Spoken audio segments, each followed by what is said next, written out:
ঢাকা শহরের আকাশে একসময় যাদের কর্কশ ডাক ভোরের প্রথম অ্যালার্ম ঘড়ির মতো বাজত, সেই কাক এখন অনেকটাই হারিয়ে যেতে বসেছে।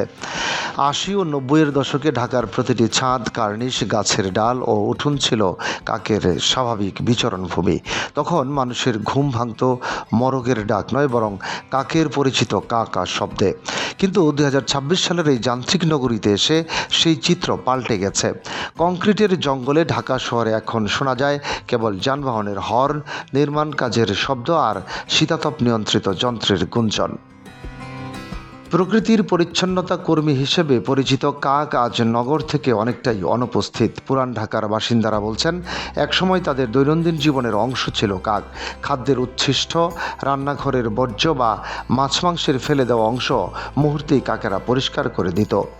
এখন সেই দৃশ্য আর দেখা যায় না। পুরান ঢাকার একজন সংবাদকর্মী স্মৃতিচারণ করে বলেন, কাক ছিল তাদের শৈশবের সঙ্গী।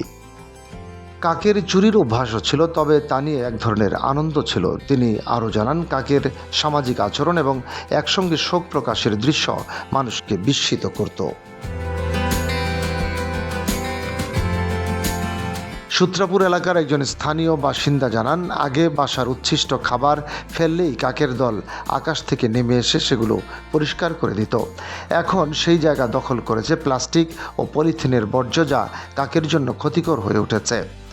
রমনা পার্কে নিয়মিত হাঁটতে আসা অবসরপ্রাপ্ত কর্মকর্তা আফসার আলী খান বলেন, একসময় এখানে কাকের ঝাঁক দেখা যেত, এখন হাতে গোনা কয়েকটি কাক দেখা যায়। দাঁড় কাক প্রায় হারিয়ে গেছে। পাখিবিদদের মতে ঢাকায় মূলত দুই ধরনের কাক দেখা যেত, পাতি কাক ও দাঁড় কাক।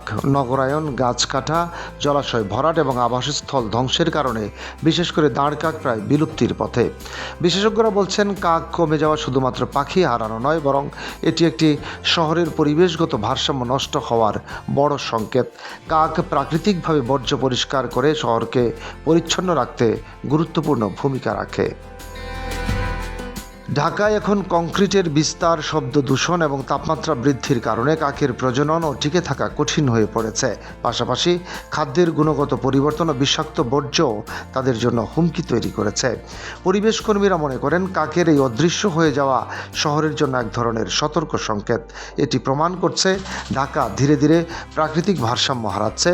বিশেষজ্ঞদের মতে, এখনই পরিবেশ রক্ষা, গাছপালা সংরক্ষণ এবং বর্জ্য ব্যবস্থাপনায় কার্যকর পদক্ষেপ না নিলে ভবিষ্যতে শুধু কাক নয়, আরও বহু প্রজাতির প্রাণী শহর থেকে হারিয়ে যেতে পারে। ডেস্ক রিপোর্ট, বাংলাবাজার পত্রিকা।